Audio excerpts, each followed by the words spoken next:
Hello, good evening. Welcome to the Capeness Amateur Dram Antic Society tasting. And it's come to that time of year when we have to start thinking about the big Christmas present dash. And I'm going to review four whiskies that I think are relatively affordable, which anyone would like to find under any whiskey lover would like to find under their tree, or perhaps if you're wanting to ask someone for a gift, you could maybe poke them towards one of these four cracking whiskies, and they're four very different whiskies. So first up, we're going to start with classic Space Cider bourbon cask matured Glen Moray 18-year-old, which it's bottled at 47.2%, and you should find it around £85 a bottle. Nice packaging. You get this box, and the carton slides out, and the bottle is inside. It doesn't tell you on the bottle whether this is chill filtered or coloured, so it does say no chill filtered. It doesn't say non-coloured, so it's not chill filtered, but it wouldn't need to be chill filtered at 47.2% ABV. So it's got the classic Glen Moray bottle, which I rather like. Nothing too elaborate on the labelling on the bottle, and yeah, it's been quite exciting to get an 18-year-old whiskey in your present. So it comes from Glen Moray's Elgin Heritage range, which is all about approachable, accessible, and easily enjoyable whiskies, and it's drawn from first fill American oak barrels. So Glen Moray, the slightly warmer Moray climate and the location of the distillery at the low level helps to, when it's maturing, suck the liquid into the wood, and that heightens the oak's effects on flavour. And combined with the low-lying dunnage warehouses with a low water table, it helps to create a greater mellowing to the whiskey. And so it gives it a wonderful sweet, spicy balance. And Glen Moray's new make spirit is just right for first spill ex-bourbon barrels. On the nose, the new make spirit is very clean and fresh, fruity. It has a buttery note with a slight touch of spicy cereal. And the palate has a slightly waxy feel.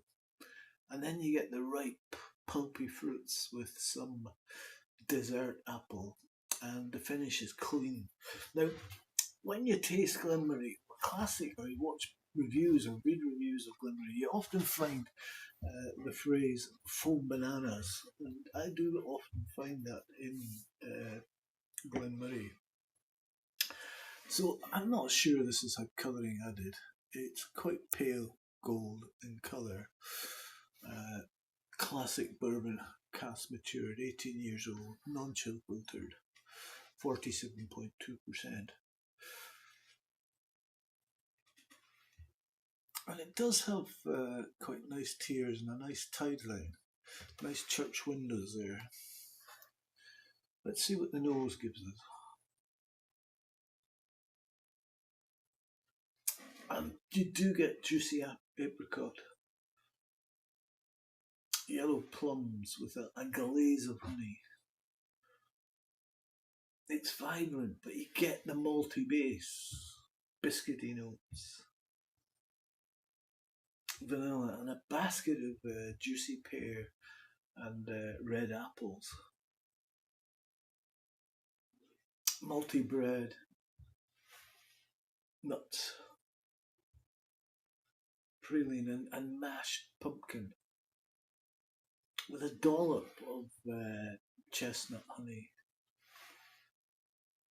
And then some apricot jam. And nice pineapple comes out as well. It has some body, some breadiness. Oak tree leaves, honey, cooked pumpkin, hay, and a solid porridgey foundation. Orange peels and honey again. And you get subtle whiffs of oak polish. It's on the lighter, sweeter side of the spectrum, and it's quite attractive. We'll try the mouth.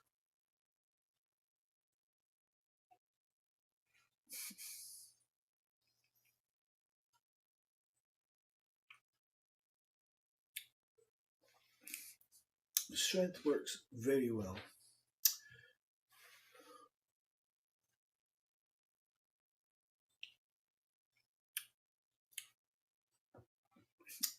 You get earthy vanilla, followed by hints of lavender and sultanas.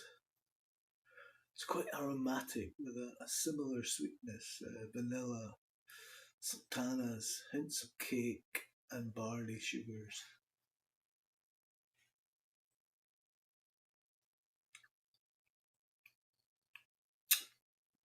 Nice marmalade.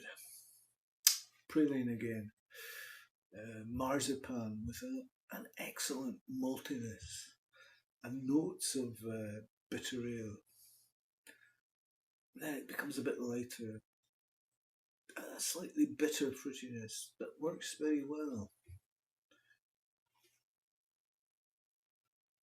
With touches of grapefruit skin perhaps.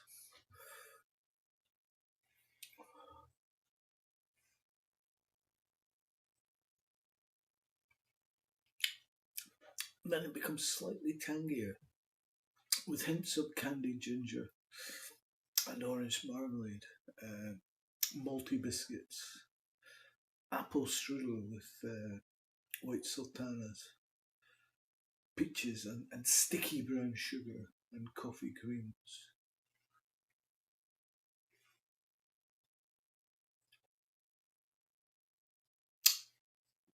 Molasses, a floral fragrant touch as well, and hints of milk chocolate towards the end.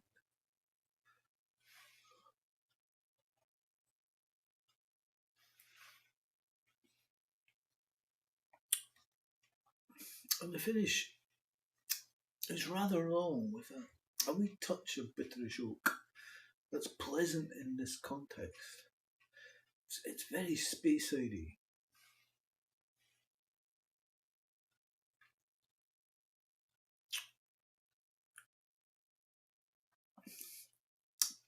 And a firm, straight, malty aftertaste. Lingering notes of ginger and cinnamon with panettone and light cocoa, malty digested biscuits with sweet spices. I'm going to put 10 drops of water into this.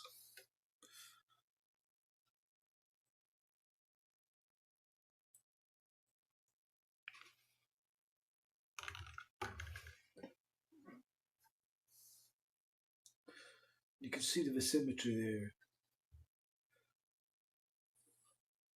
So non-chill filtered, we would expect to see some Scotch mist appearing, but perhaps not as quick as this.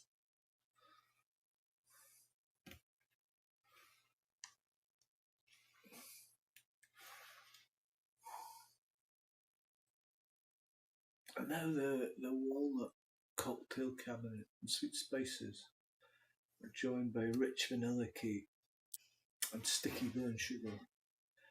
Perhaps a hint of coffee with malted milk drink like Ovaltine. And there's a fruity sweetness, sweet stewed apple.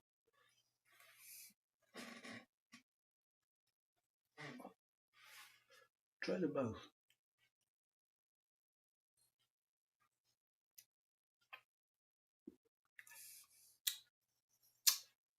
It's like homemade chunky marmalade, white wine, white pears, red apples, and a variety of kitchen spices. It's got a body of malted barley and oat digestives, dry fudge tablets, and there's enhanced aromas of polished furniture and old cocktail cabinets.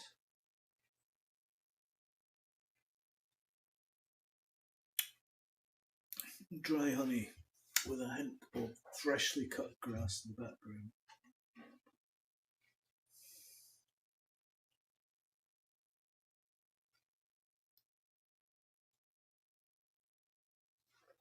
Apple strudel with green skins mixed in.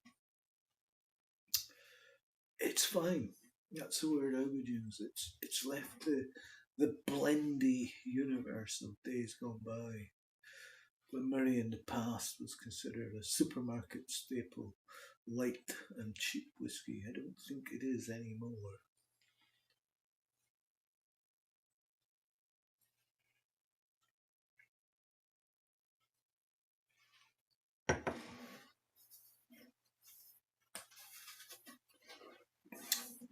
I'll finish with water, raisins with wet pastry, and burnt caramelised brown sugar.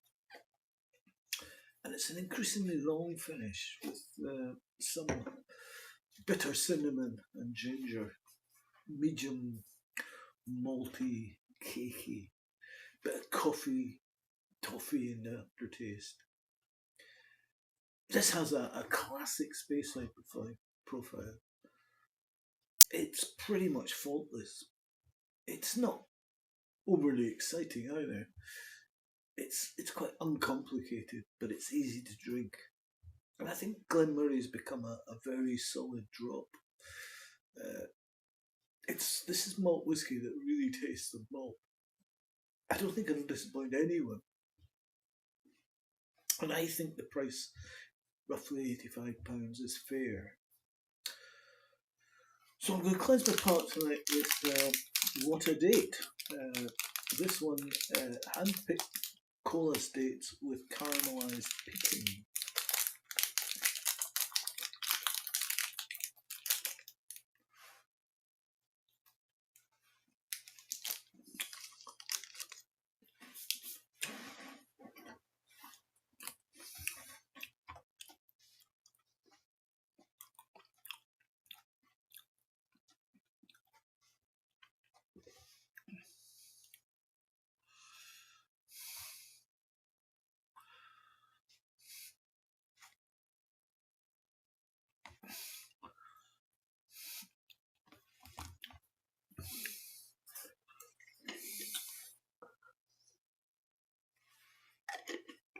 So the second whisky I would consider would make a perfect Christmas present is the GLENFARCLAS. The GLENFARCLAS 185, bottled at 46% ABV, which you would find a shade under £115. So it is a bit pricier, but it is a cracking whisky, as I'll explain.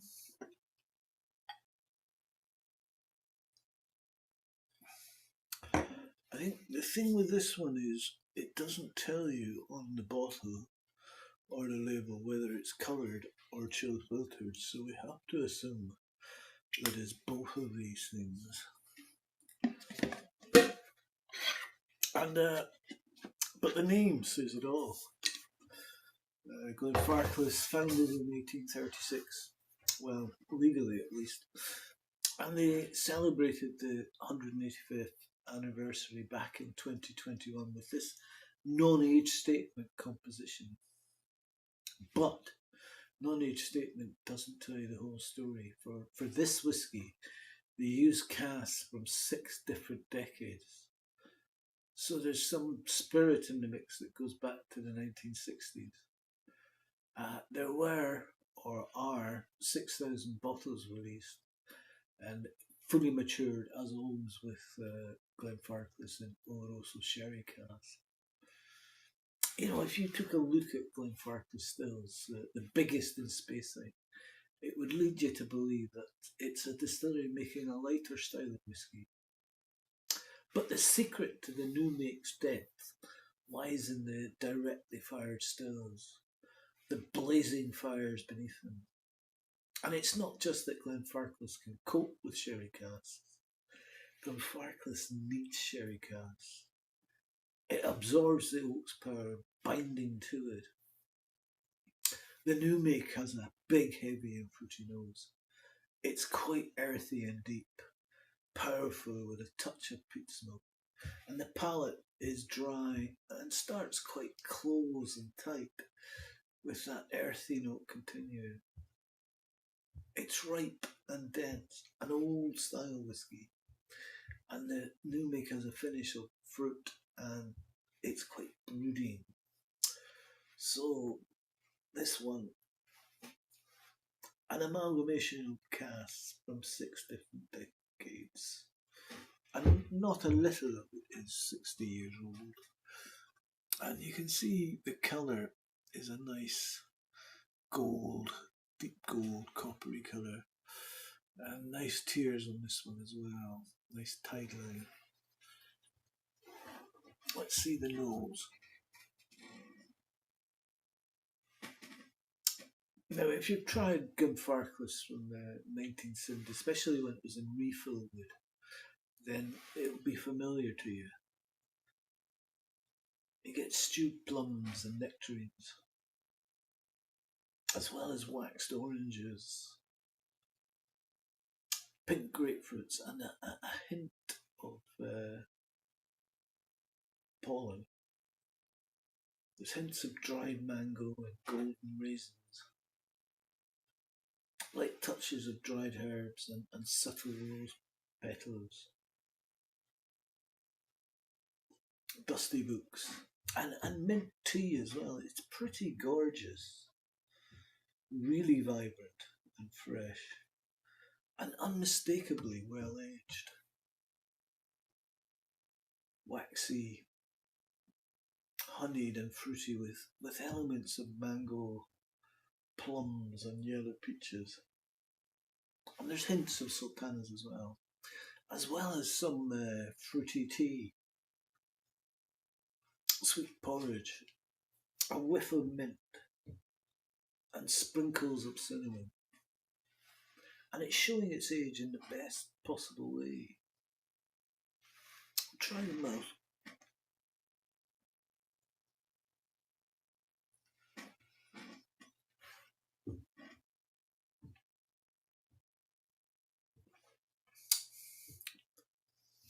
And it's richer now, slightly spicier and not as light as the ABV would suggest. It's close to some of those undisclosed Speyside malts of late. Still hardly any young notes.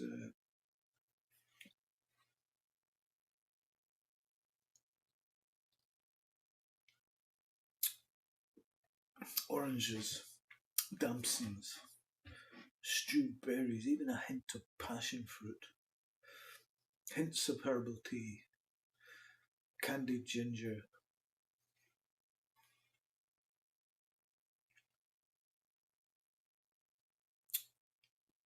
cinnamon, and a little furniture wax.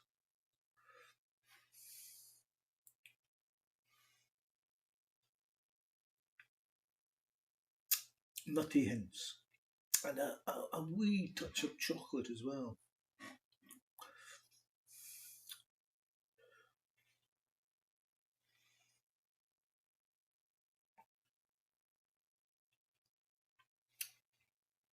It has a creamy mouthfeel with soft spices and a few light tannins, quickly followed by plums, honey, orange zest, and cotton candy grapes, but also a whiff of pink grapefruit.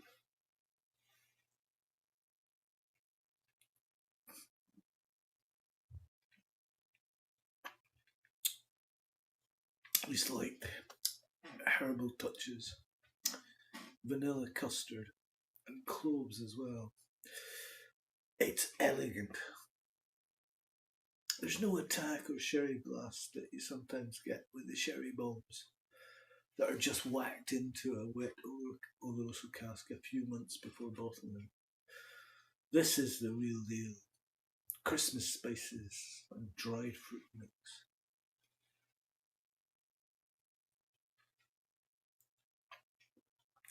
With a savoury element that adds weight.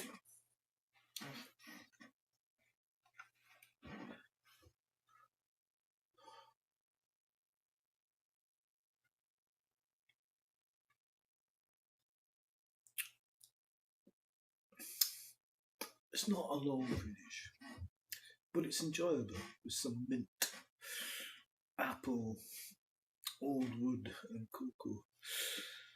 Has lingering notes of pollen and a hint of milk chocolate and some aniseed. It's short to medium in length though. I'll try 10 drops of water in this.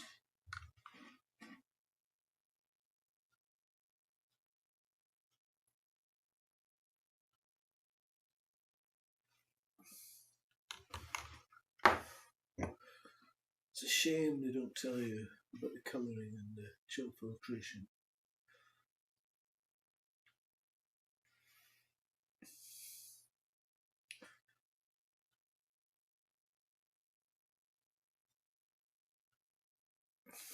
And you don't see so much symmetry as you did with the Glen Moray. That's for sure. And with water you get very fresh notes. Mint, lemon, vanilla, peaches. There's a pleasant sense of age. You could say, although there'd be some younger stuff in this, you would say average maybe 18 years. With a slightly grainy impression, but it still feels like single malt. The alcohol is imperceptible now. And you do get a vibe of Glenlivet at first with water.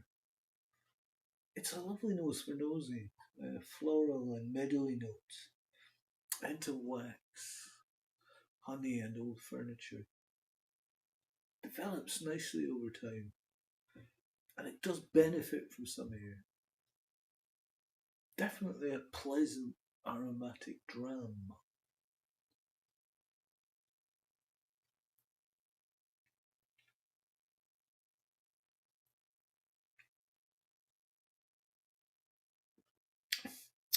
With water, it's creamy, intensely grassy, vanilla, peaches, mint, a sweet woodiness, and a medium dry mouthfeel. And it's very well integrated with a flavour that lingers nicely.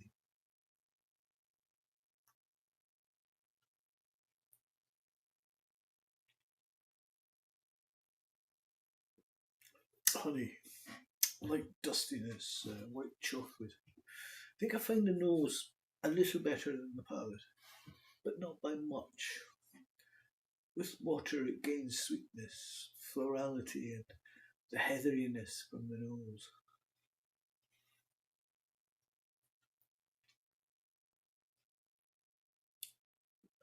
And water amplifies the savoury side and reveals some sour cherry as well. It is an old school scotch. And I think I'm going to put some more water. I think you could dilute this down below 40%. I'll put another 10 drops in.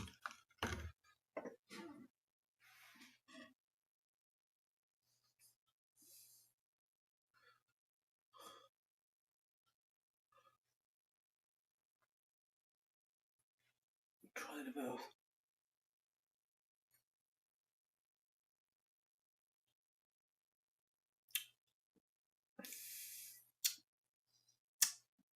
It's a bit like having a vintage blend from the 1970s. And with more water in the mouth, I think I prefer it this way.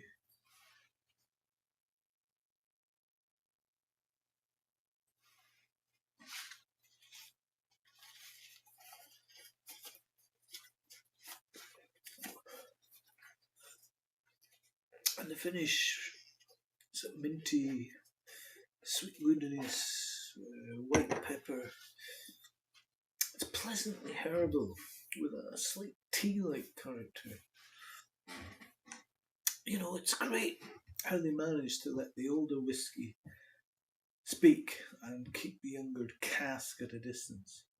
It's got a great refillish profile, an easygoing strength, and I think for what it is, a very fair price. Highly recommended. I'm leaving aside the short finish. It's a triumphant whiskey regardless, really good, and with a flavour profile that showcases the cask from the earlier decades. So another one to look forward to, either gifting or getting. Right, I'll finish off the rest of my what a date.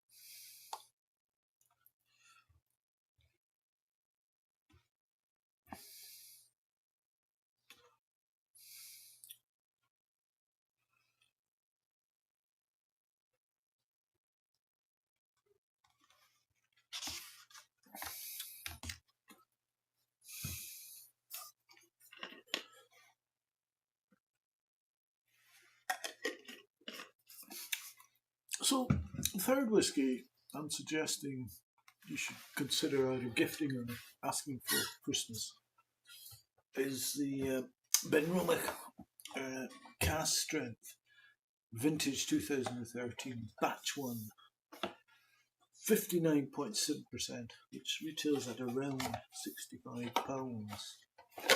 Comes in a cardboard box with quite a lot of information on it. It does state in the cardboard box, natural colour, non-chill filter. I found that it doesn't say it on the label of the bottle, which is a shame.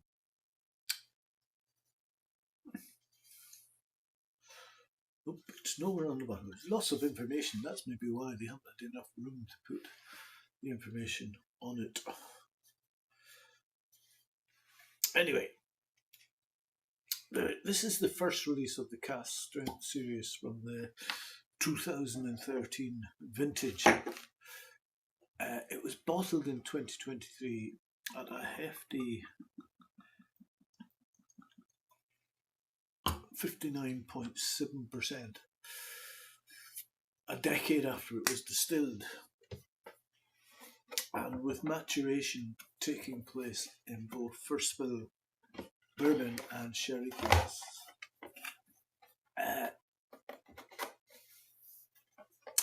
Benromach's cask strength always carried a vintage and bottling date, but recently they've decided to add an age statement. But unfortunately, to accommodate the age statement, they've removed the natural colour from the label. It's on the outer carton, but we need them to find space on the label. Having an age statement's nice, but when you have a distillation and bottling date, it can only be one of two ages. And the same labelling approach seemed to have been taken with their Contrast Series 2. I like that they mention in the packaging how many casks, 33 were used in each batch, but I'd love to know what those casks were and the proportions used. I do know that it contains both bourbon and first fill sherry. There's a few distilleries that release cask strength whiskies with an age statement in new batches every year as part of their core range. This Benromach is also one of the whiskies that are in the core range, but are released in a new batch every year, sometimes with several batches per year. And I find it relatively incomprehensible why Benromach still bottles whiskey with 43% ABV when bottlings like this one exist. It does have quite a few distillery bottles with a lot of variety, varying from the lightly peated to the heavily peated. It uses peat smoke quite often, but it's still a Speyside whisky with a light fruity character. And the result of all this is a unique combination of fresh and sweet Speyside character with a peat note that can stand up to the Islay malts. Peat level is 12 parts per million, but they do produce a contrast peat smoke at 67 parts per million. They use locally grown Scottish barley, which is malted with a little peat smoke, recalling the Speyside tradition of topping up fires with cuts of peat when coal ran low. So Benromach's new make spirit has aromas that are very sweet, with banana and maltiness, medium to full, white mushroom and a little smoke. And the palate of the new make is chewy and quite thick with a little touch of soft fruitiness. And the finish is clean with a little peatiness. This one, the Benromach Cask Strength Vintage 2013, batch 1, 59.7%, you can still find about at around £65 a bottle. So it is natural colour, it's non-chill filtered. They just haven't exactly put that on the bottle. And yeah, it's got nice tears.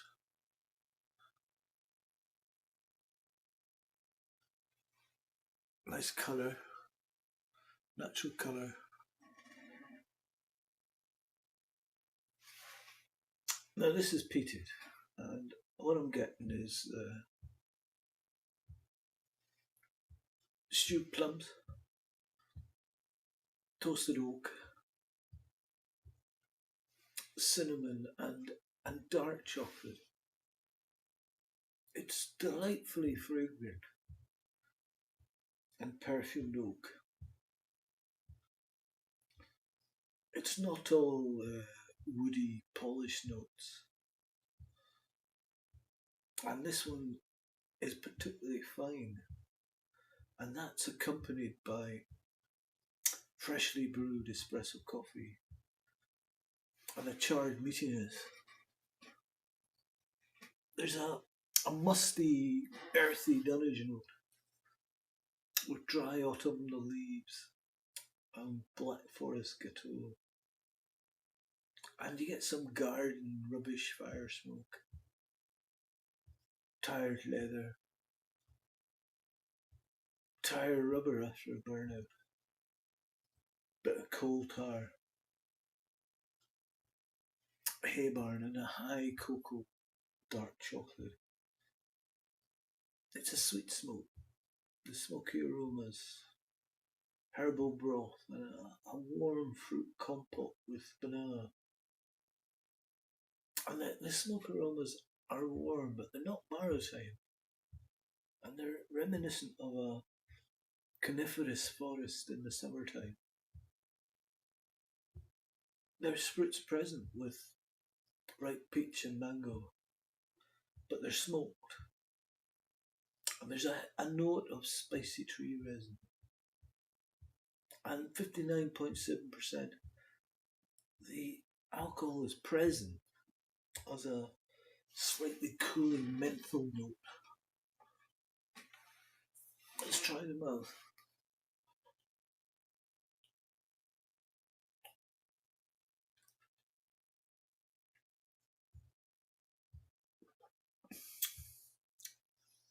And you get orange peel,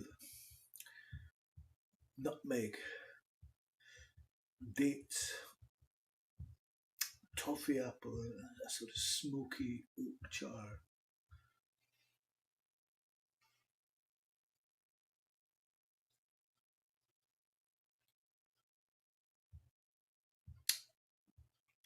The alcohol makes itself known at full strength, but it's by no means overpowering or harsh. You get quite dark flavours of molasses, leather, cracked black peppercorns, and a sooty smoke.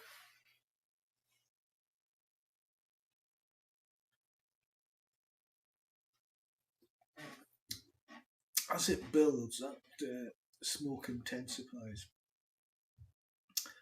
and the peppery spice remains with black cherry, raisins, and caramel. It's a very bittersweet dram, with those two sensations complementing each other nicely.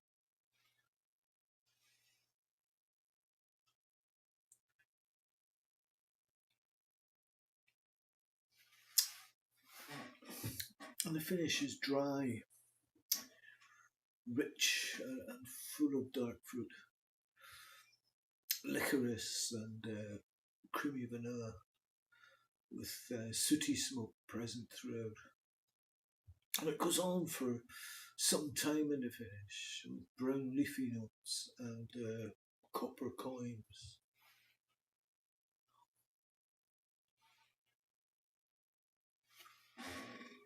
I'm going to put 10 drops of water in this.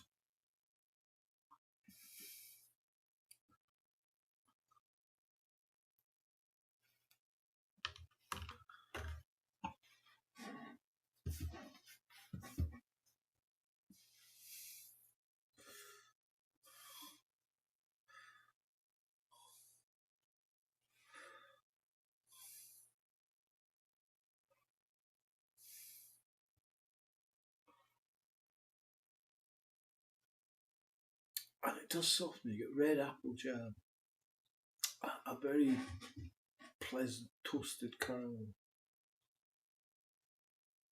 and that eats away at the bonfire smoke note. Sugared almonds and dark chocolate. Try them out.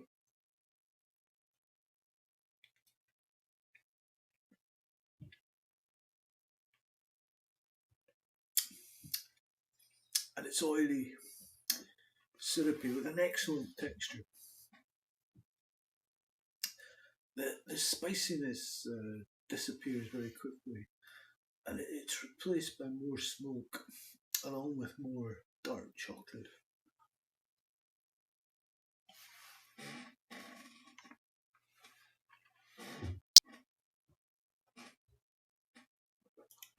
It's quite musty and clayey,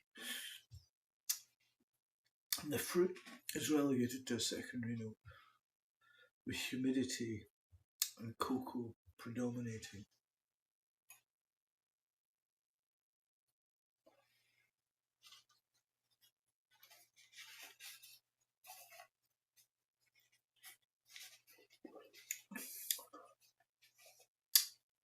And it becomes spicier at the finish. Barbecue.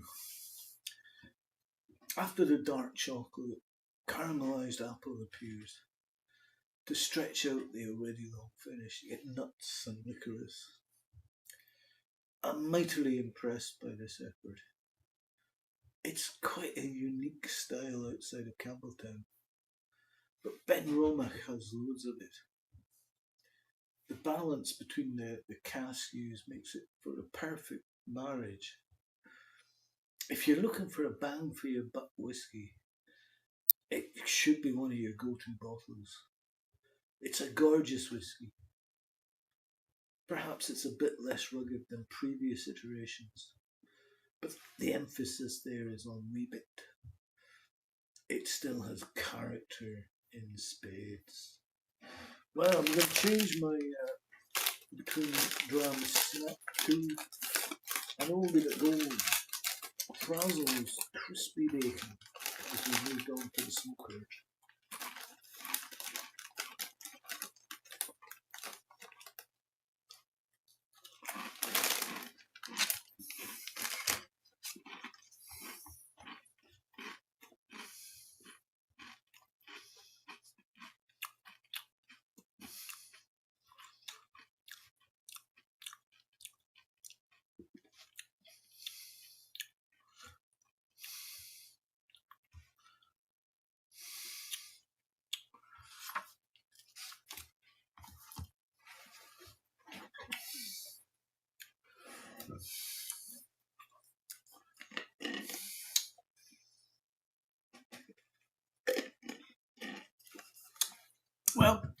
The final Christmas gift guide bottle is ARDBEG UIGEADAIL.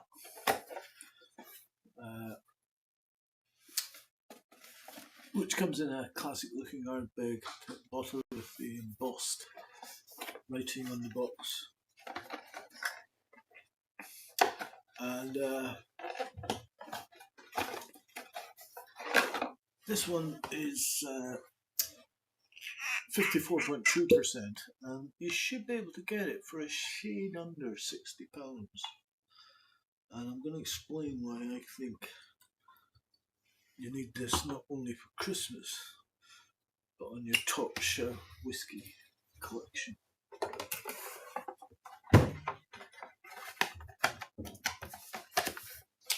So, ARDBEG UIGEADAIL was initially released in 2003, and it's made by blending ex-bourbon and ex-sherry casks together. And it was one of the first whiskies out there to legitimise the non-age statement movement that was beginning to build steam. Its critically lauded reception also laid the path for all the non-age statement, ARDBEG core and special releases to come, which as time has proven been most of them. ARDBEG UIGEADAIL is a blend of stock from ex-bourbon, and it's rumoured to be the same basic stock as ARDBEG 10 and ex-sherry casks and bottled at 54.2%. The name comes from the loch that the distillery draws its waters from and translates from Gaelic as dark and mysterious place.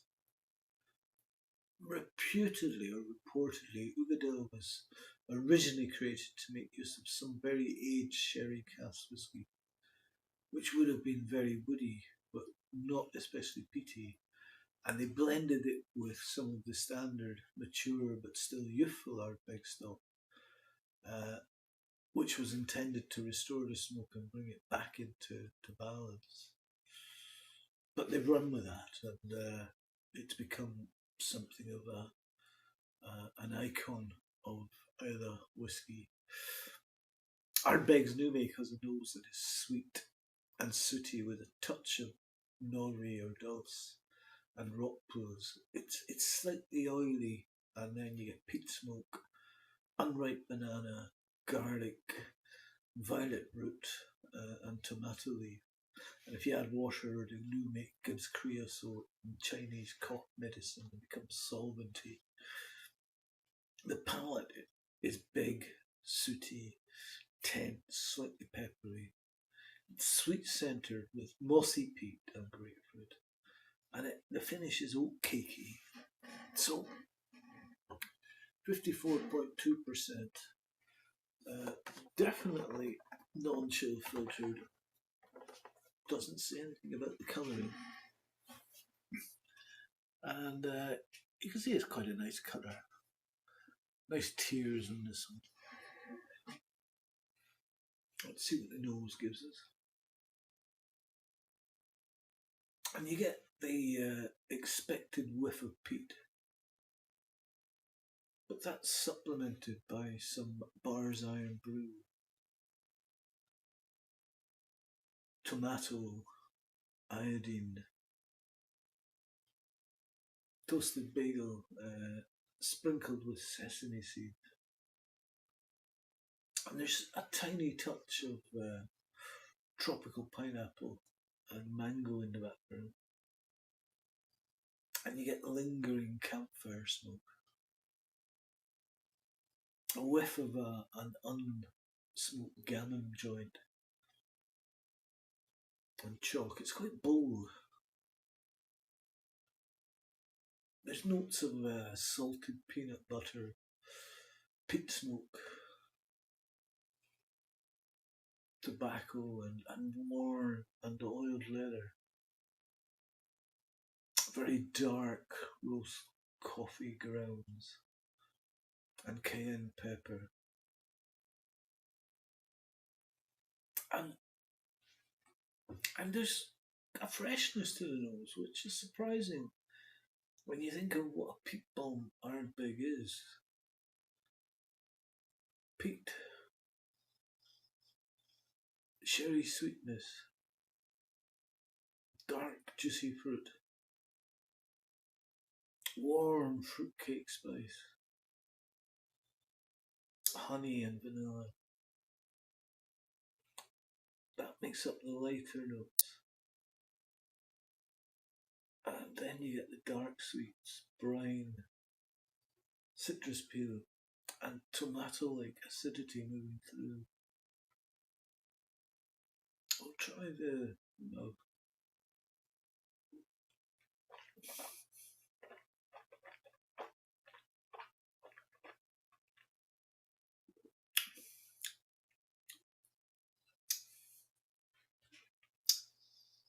Wow, this is Christmas cake, drizzled with honey. It's got quite an oily mouthfeel. Think of toothpaste without the mint. There's also salted caramel, cassia bark, and fresh tarragon leaves.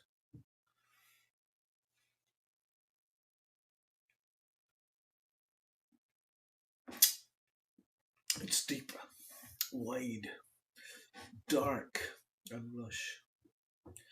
Warming, salted caramel, smoke, tobacco, cocoa powder, and marshmallow burnt over a campfire, and pecan pie.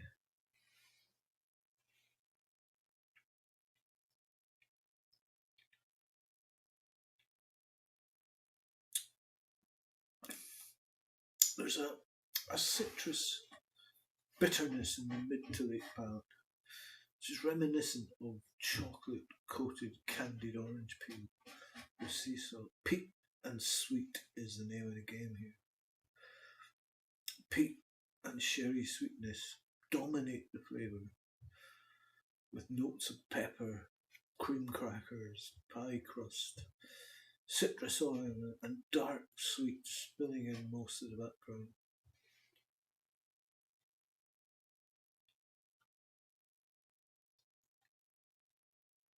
The lighter notes are cocoa, honey, vanilla, and fruit in the undercurrent.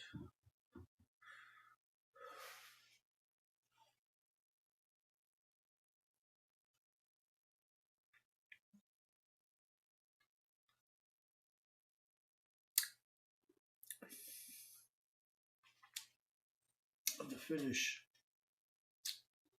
smoke and peat mingling with a salty sweetness that is full and satisfying. It's a long fade of peat and sweet with notes of cream crackers, citrus, keeping things interesting. 10 drops of water in this.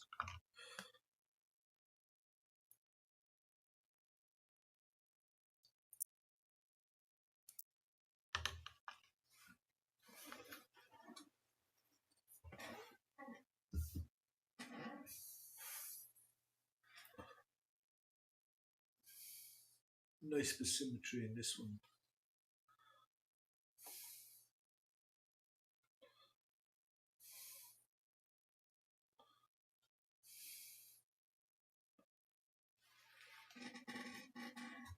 And it opens with sweet corn and dried fruits. And the sherry casks are really starting to show through. You're getting baking soda, touch of raw alcohol, a mint julep cocktail, lots of smoke and ash. And the citrus peel moves to more of a lemon oil character, and some tobacco hints show up. Try them out.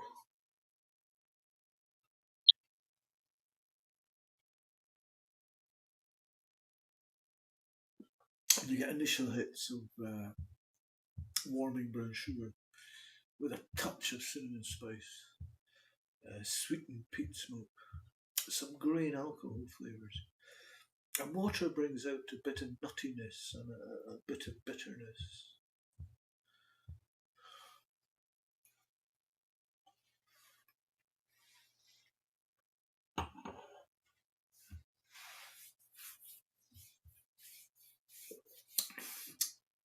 And there's a lingering meatiness in the finish. It's quite long and raisined. This is ARDBEG at its most massive. I'm not the biggest fan of non-age statement whiskies, but there's some that I make exceptions for, and this is one of them. It's full of flavour, and it's a good price, a really good price. And it should be a staple on the bar of any peated whisky lover. And as a regular release, Uigeadail retains a level of quality which eludes most single malts in the market today. I'd say that Uigeadail is the ultimate version of regular ARDBEG available on the market today. It's peat and sweet heaven, perfectly balanced marriage of flavours that's complex enough that you can sit back and pick it apart all day long if you want, but approachable enough that you don't have to fully enjoy it. There's a reason this stalwart of the ARDBEG core lineup has been so highly lauded and awarded over the years. It's damn good stuff. So there you have it. 4 relatively affordable drams. 4 very different drams. Trust me, if a relative or a friend was given any of these bottles and found it, unopened it, unwrapped it from under a Christmas tree, Christmas morning, they'd be delighted when they got around to trying the contents.